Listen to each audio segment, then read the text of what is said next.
excuse me, can I have your attention? We have a final count, 21 yes for nomination, 9 for no. So with that, we'll open nominations for village mayor. Any nominations for village mayor? Yes, sir. Mr. Chairman, I would like to nominate Mr. James Heide to represent the Grand Old Party as a second term as Village of Massena mayor. People have to understand that 4 years as our mayor, Mr. Heide has met 2% tax cap threshold while not discounting services to the community. Mayor Heide has combined code enforcement offices with the Massena Fire Department, resulting in thousands of dollars savings to taxpayers. He fought for and won cost savings to the village residents through the county refuse systems. He also continued his fight for our residents regarding workers' comp from the county, resulting in $190,000 savings to the village. Don't discount those numbers. He's a strong advocate member to the local government task force, fighting for our communities' entitled revenue through the New York State Power Authority, where additional monies can be filtered into our schools and infrastructure. He continues to fight absentee landlords who turn a blind eye to our neighborhoods. And most importantly, he's held accountable both Democratic and Republican DA's office personnel, and had a hardline stance for the safety and drug-free neighborhoods for our children. Let's not forget what he's done. Is there a second to the nomination? Second. Second, okay. Paul Morrow, there's several of them. I think John as well, John Corcoran as well. Okay. All right, any further nominations for mayor? Any further nominations for mayor? Any further nominations for mayor? All right. Yes, sir. Mr. Chairman, I wish to speak to the nomination. Okay. I wasn't going to speak this evening until the mayor decided to bring my family into this discussion, talking about a lawsuit that I had against the village. I won't go into the details of that, where there were perjured statements in court, lies told, but let's forget all that. The fact remains that every time someone questions this mayor, they have a vendetta. They have a grudge. I think I'm as qualified as anybody to be here to speak this evening, because I've missed maybe 5 village board meetings in the last 8 years. I've watched him in action. A person comes to this room to address a grievance, they're treated as a second-class citizen. They can't ask a question. The reason they can't ask a question is because nobody has an answer. Come to my office tomorrow and I'll tell you. I don't consider that administrating the village. All one has to do is look at the articles in the paper. You want to field a candidate? Our party's become a laughing stock. In yesterday's paper, the mayor might as well have endorsed the sitting Democrat village trustee. He's the only one he can work with.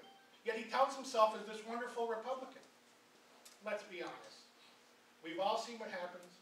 Unfortunately, the mayor has never met a headline he didn't like. He calls the paper and sounds off. Then he calls the paper to retract what he said. He's treated fellow Republicans like dirt, other elected officials. I don't have a vendetta. My case is over. The only reason I'm getting involved is because I think people that come here need to be treated with respect. Who come to village board meetings need to be treated with respect, and they are not. And anybody who's ever been to a board meeting can see that. The only vendettas that I have witnessed is the mayor's vendetta against the Massena Volunteer Fire Department, the mayor's vendetta against anybody who dares question his authority. Do you want a mayor, or do you want a dictator? See, a lot of people in this room who've never been to a board meeting don't see what goes on. Unfortunately, the press is limited in what they can report, and they only report sound bites. Let me give you one example, just to show what we're dealing with. The Safe Gun Act. 60 to 70 people came to this room to voice a concern, to ask their village government to go on record opposing it. The mayor, before anyone spoke, said, wait a minute, you are all invited guests here. Pick one spokesperson, you can speak for 5 minutes and that's it. They were all here as individuals. I stood up and I said, Mayor, these are not invited guests. These are your constituents who've come here to address a grievance. Right? So, they conduct the meeting. The board decides to take no action. Now the mayor again yesterday attacked Mr. Courier about being buddy-buddy with Ms. Russell, who I'm opposed to, who was voted for the Gun Act. So these people came, the no vote was taken.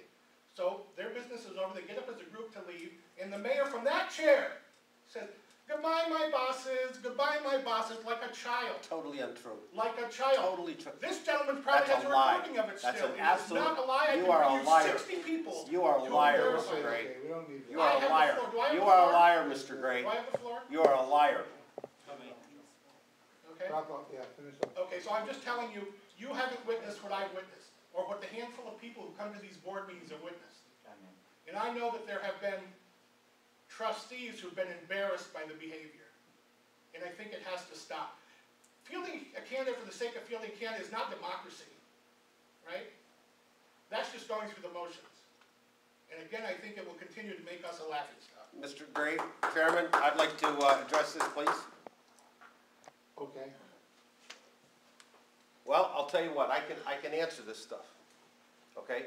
First of all, when Mr. Gray attacks me as being a true Republican, I might remind him his article in the paper where he said, I was gonna throw my hat in the ring for mayor, but the Democrats got a viable candidate in Mr. Courier, so I'm withdrawing my name.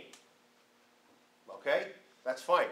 The other thing, with the volunteer fire department, this village is strapped. We are financially strapped, okay? For years and years and years, it was yes, give that to them. Yes, give that to them, okay? Within reason, we've given, okay? But the day you say no, it's like my son, when I say no, Robert, you can't have it, okay? Well, there you go. There's the tantrum. We all got kids, okay? The time you say no is when they attack you. My job was judiciously to represent the village of Massena and the taxpayers, okay? Have I created ruffled feathers? Absolutely, absolutely. But we, like I said, we are so far out here to get back in line again, you need to ruffle feathers. You challenge status quo, and that's what I did, okay? That's what I did. For him to accuse me of not letting anybody speak, you got to remember, and I'm sure Ms. Wilson can support this, and Mr. Gray, you know, this is a village board meeting for business, okay?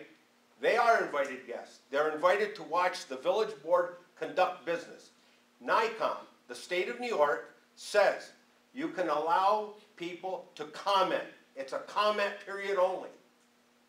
Comment period only. It's not a debate back and forth because it slows down the meeting process.